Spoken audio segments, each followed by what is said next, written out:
Parsem sort une analyse par rapport aux déclarations du président de la République, à la déclaration du président de la République et par rapport aux éventuelles accusations de la Banque mondiale et du Fonds monétaire international, comme quoi ce sont les hautes autorités qui sont impliquées dans la mauvaise gestion des devises, donc dans la corruption à travers la gestion des devises.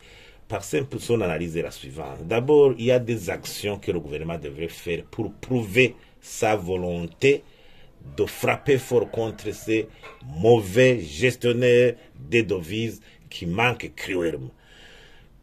Tenez, très récemment, le président de la République a dit lui-même qu'il y avait une catégorie des hommes d'affaires qui percevaient des devises à la Banque centrale et qui transféraient les devises à l'extérieur, à Dubaï, et allaient pour les récupérer afin de les vendre sur le marché noir parallèle.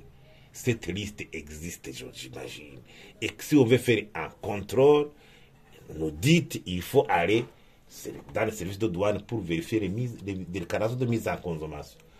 Tout opérateur économique qui a bénéficié de ces fonds en devise, qui n'a pas pu présenter une déclaration de mise en consommation en bonne et due forme, devait être frappé immédiatement par la loi.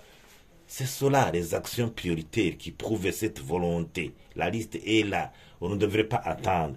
Deuxièmement, le cas présent de l'ancien gouverneur de la Banque de la République.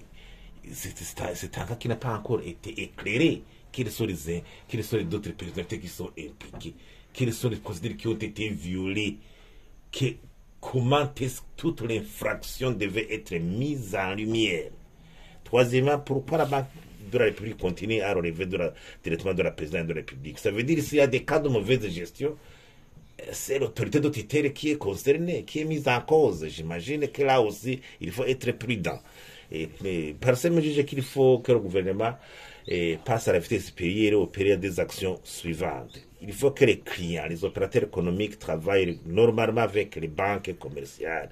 Et la BRB devrait mettre une réglementation en bonne et due forme sur les importations prioritaires, notamment les crédits documentaires, les transferts, les remises documentaires, les voyages prioritaires, et puis inviter les banques commerciales à suivre scrupuleusement cette réglementation.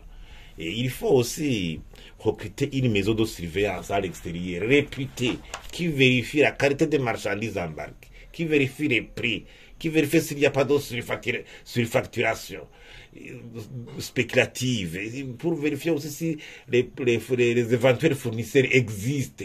Et nous ne sommes pas des fournisseurs fictifs.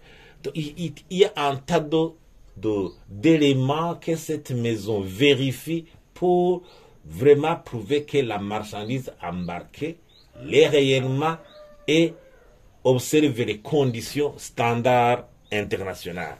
Et la BRB aussi devait faire un contrôle des banques commerciales et il faut un audit sérieux même de toutes ces actions de la Banque centrale depuis un certain temps. Et il faut que la Banque centrale recouvre son indépendance et relever directement du ministère des Finances.